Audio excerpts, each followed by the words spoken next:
அன்பானவர்களே, அன்பு வணக்கங்கள். நீங்கள் அதிகமாக யோசனை செய்ய ஆரம்பித்தால், அளவுக்கு அதிகமான சிந்தனையில் ஈடுபட்டால், அது உங்களை ஆபத்தில் கொண்டு போய் விட்டுவிடும். உங்களுக்கு நீங்களே புதைக்குழியை தேடிக்கொள்வது போல, உங்களுக்கு நீங்களே நெருப்பை வைத்துக் கொண்டு எரித்துக் கொள்வது போல செயலாக அமைந்துவிடும். மரணத்தை நீங்களே வா வா என்று அழைப்பதற்கு அழைப்பு விடுக்கின்ற செயலாக தான் நீங்கள் செயல்படுகிறீர்கள். எப்போது நீங்கள் மன அமைதியை இழக்கிறீர்களோ, எப்போதெல்லாம் நீங்கள் மன நிம்மதி இல்லாமல் இருக்கிறீர்களோ, அப்போதெல்லாம் உங்களுக்கு அளவுக்கு அதிகமான யோசனைகள், அளவுக்கு அதிகமான சிந்தனைகள் வந்து கொண்டே இருக்கிறது அல்லவா? உங்களை பார்த்து ஒரு சிலர் கேட்கிறார்களே, என்னப்பா யோசனையில் இருக்கிற, ஏன் ஆழ்ந்த யோசனையில் இருக்கிற, எப்ப பார்த்தாலும் எதையாவது ஒண்ணு யோசனை பண்ணினே உட்கார்ந்து இருக்கிறியே, என்னதான் உனக்கு பிரச்சனை கேட்கிறார்களா இல்லையா? அப்போ எதற்காக நீங்கள் அளவுக்கு அதிகமாக யோசனை செய்யறீங்க? உங்களுடைய சிந்தனை எங்கேயோ இருப்பது எதற்காக? ஏதாவது நீங்கள் யோசித்து பார்த்திருக்கிறீர்களா? நாம் ஏன் இப்படி யோசனை செய்து கொண்டிருக்கிறோம்? நாம் ஏன் எதையோ ஒன்றை சிந்தித்துக் கொண்டே இருக்கிறோம்? இதற்கு என்ன காரணம் என்பதை எப்போதாவது சிந்தனையில் ஊடே எடுத்து வந்திருக்கிறீர்களா? இல்லவே இல்லை. எப்போது பார்த்தாலும் கவலைப்பட்டுக் கொண்டே இருப்பது, வேதனைப்பட்டுக் கொண்டே இருப்பது, குழப்பத்திலேயே இருப்பது, கலங்கிக் கொண்டே இருப்பது, கண்ணீர் விட்டுக் கொண்டே இருப்பது, இதுதானே பல பேருடைய செயலாக இருக்கிறது. இவ்வாறு நீங்கள் இருந்தால் என்னென்ன பாதிப்புகள் வரும் தெரியுமா? உங்களுடைய ஜீவகாந்த சக்தியானது படிப்படியாக அதிகமாக செலவாகி கொண்டே இருந்து அது குறைந்து கொண்டே வரும். இறைவன் உங்களுக்கு தினந்தோறும் உங்கள் உடலிலே நீங்கள் ஆழ்ந்து தூங்குகின்ற நேரத்திலே அவன் உங்களை சார்ஜ் செய்யறான். உங்களுக்கு உடலிலே அளவுக்கு அதிகமான சக்தியை ஊட்டுகிறான். அது தெரியுமா? நாளெல்லாம் நீங்கள் செலவழித்து விட்டு நீங்கள் போய் களைத்து போய் உறங்குகிறீர்கள் அல்லவா? அந்த களைப்பு ஏன் வருகிறது? உங்கள் உடலிலே இருக்கின்ற ஜீவகாந்த சக்தி உங்களை இயக்குகின்ற அந்த பேட்டரி லோ ஆயிடுச்சு. அதுதான் பிரச்சனை. நம்ம வீட்டில் மின்சார விளக்குகள் இருக்கிறது. சாதாரணமா அந்த மின்சாரம் சப்ளை ஆகும் போது அது பிரைட்டா எரியும். அந்த சப்ளை செய்கின்ற வருகின்ற அந்த மின்சாரத்தினுடைய அளவு தரம் குறையுமையானால், வோல்டேஜ் குறையுமையானால் அந்த மின் விளக்குகள் மங்க ஆரம்பித்துவிடும், ஒளி குறைய ஆரம்பித்துவிடும் இல்லையா? இதேதான் உங்கள் இறைவன் தருகின்ற அந்த மின்சாரத்தை, அந்த சக்தியை, இயற்கையாக வருகின்ற அந்த ஆற்றலை நீங்கள் சரியாக பயன்படுத்தினால் உங்கள் தேகத்திலேயே ஹை வோல்டேஜ் எப்போதும் இருக்கும். அதனால் உடல் பாதிப்புகள் வராது, மன பாதிப்புகள் வராது. ஆனா நீங்க அளவுக்கு அதிகமாக சிந்திக்கும் போது, எண்ணும் போது, யோசனையில் இருக்கும் போது இந்த பேட்டரியானது அதிகமாக செலவழிந்து போய் உங்களுடைய பேட்டரியிலே, உடலிலே லோ பேட்டரியாக மாறிவிடுகிறது. இதனால் மனமும் பலவீனமாகிறது, மன வலிமை குன்றி போகிறது, குறைந்து போகிறது. உடல் உறுப்புகள் செயல்படாத நிலைக்கு வருகிறது. உடல் உறுப்புகளில் ஏதோ ஒரு தடைகள் ஏற்படுகிறது. இதனால் மனமும் பலவீனமாகிறது, உடலும் பலவீனமாகிறது.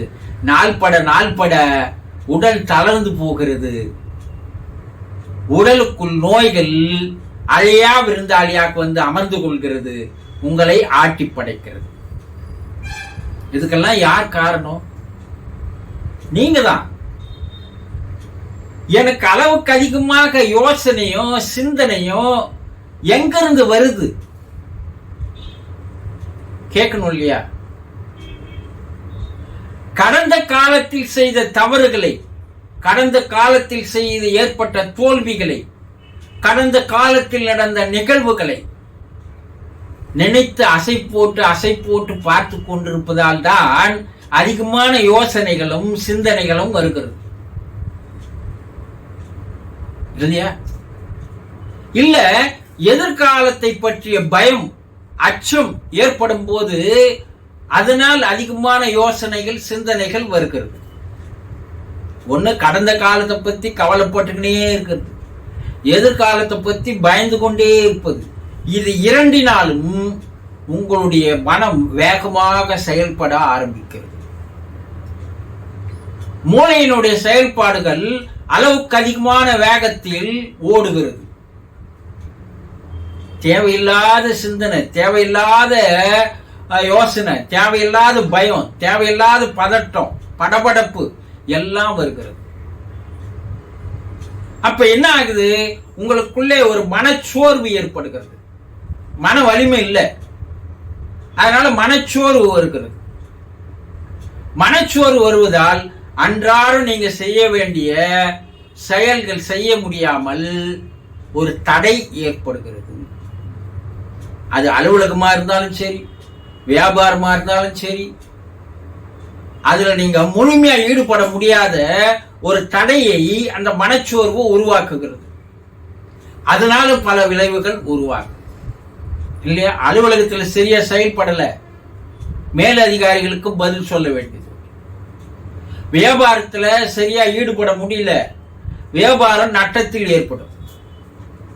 இது மனச்சோர்வுக்கு காரணம்.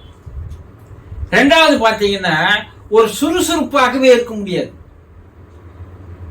அப்படியே குன்றி போய் உட்கார்ந்து ஒரு சோம்பல் தனத்தை தருகிறது. இந்த சோம்பல் என்ன பண்ணது? உங்களை மேலும் மேலும் அது கவ்வி கவ்வி கவ்வி உங்களை செயல்பட விடாமல் உங்களை முடக்கி முடமாக்கி விடுகிறது. அதனால எவ்வளவு பாதிப்புகள் பாருங்க.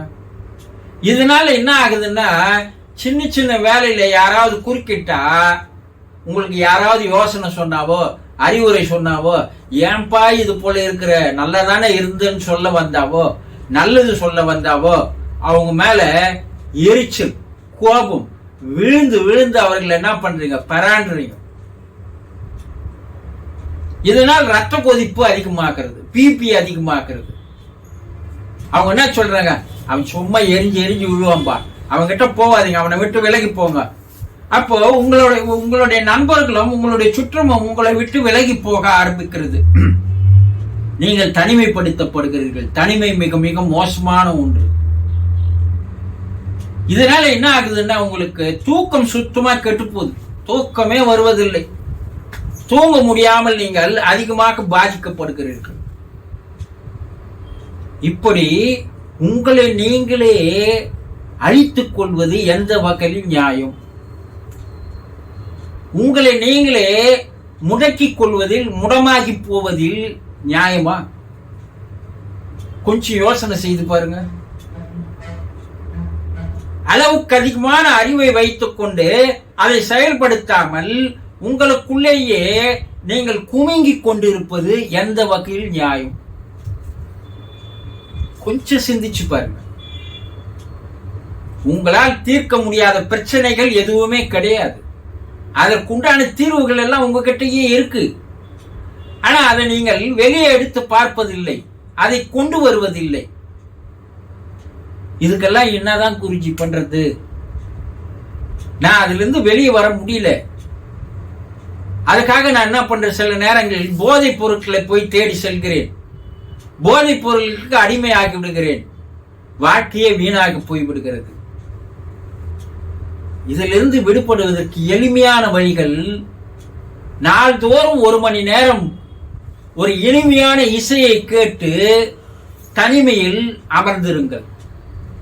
உங்களுடைய சிந்தனைகள், உங்களுடைய யோசனைகள் படிப்படியாக குறைய ஆரம்பிக்கும். இசை ஒரு அற்புதமான மருந்து. பல்வேறு நோய்களை குணமாக்கக்கூடிய மருந்து இசை என்கிறார்கள்.